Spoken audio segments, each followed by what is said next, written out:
அத்தனை செல்வமும் உன்னிடத்தில் நான் பிச்சைக்கு செல்வது எவ்விடத்தில்?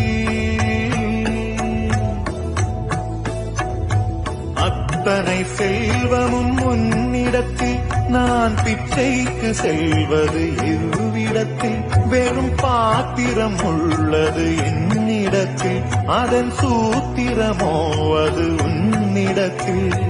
ஒரு முறையா இருமுறையா பலமுறை பல பிறப்பெடுக்க வைத்தாய்.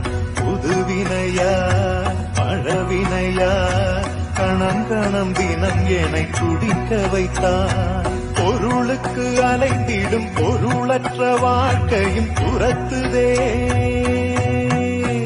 உன் அருள் அருள் அருள் என்று அலைகின்ற